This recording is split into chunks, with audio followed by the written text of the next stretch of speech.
नमस्कार मैत्रिणींनो, मी तुमची यूट्यूबची पोटभरची सखी। आज आपण गुलाबजाम करी बनवणार आहोत।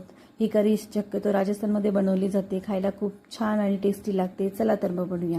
त्यासाठी मी एक कढई घेतली, त्यात 1 चमचा तूप टाकले। तूप छान गरम झालं की त्यात 2 बारीक चिरलेले कांदे घेतलेत, कांदे छान परतून घेतलेत। त्यानंतर 2 टमाटे घेतले, टमाटेही छान परतून घेतलेत। हिरवी मिरची आणि 7-8 काजू घेतले, तेही छान परतून घेतले। दालचिनी आणि वेलची टाकले, हे सर्व आपण छान परतून घेतले। आता याची आपण छान अशी पेस्ट बनवणार आहोत। ही पहा, आपली आता पेस्ट तयार झाली आहे। मी गुलाबजामचं प्रीमिक्स घेतलंय, साधारण 1 वाटी प्रीमिक्स घ्यायचं, त्यात 8 ते 9 गुलाबजाम होतात। थोडंसं दूध टाकून हे मळून घ्यायचंय। पीठ थोडंसं सैलसरच मळायचं, जेणेकरून आपले गुलाबजाम सॉफ्ट होतात। हे पीठ मळून झाले, मी त्याचे लिंबा एवढे गोळे केलेत, साधारण 9 गुलाबजाम झालेत। आता एका कढईत तेल गरम करून गुलाबजाम गोल्डन रंग येईस्तोपर्यंत तळून घेणार आहोत। हे पहा, आपले गुलाबजाम आता छान तळले गेले।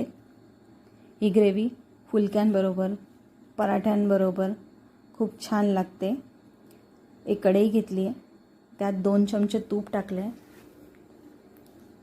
जिरं टाकले, त्यानंतर आपण केलेली पेस्ट आणि खडे मसाले टाकले।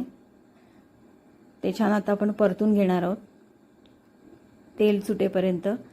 हे परतलं की त्यात अर्धी वाटी दही घेतले, त्यात काश्मीरी लाल मिरची, हळद आणि गरम मसाला टाकून हे मिक्स केले।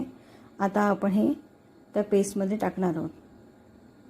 हे टाकून आपण आता छान परतून घेणार आहोत। हे पहा, आपलं आता तेल सुटलं याला। त्यात चवीनुसार मीठ, केलेले गुलाबजाम ते टाकणार आहोत आणि थोडंसं पाणी घालणार आहोत, जेणेकरून आपले गुलाबजाम छान यात मुरतील। त्यानंतर थोडीशी कसुरी मेथी घेतली आहे, कसुरी मेथी टाकली आहे त्यात। तळलेले काजू आणि मनुके घेतलेत, तेही टाकले त्यात आणि आपल्या भाजीला आता छान एक उकळी येऊ देणार आहोत। ही रेसिपी खूप छान आहे, तुम्ही पण सर्वांनी करून पहा। व्हिडिओ आवडल्यास लाईक, शेअर, सबस्क्राईब करा। थँक्यू।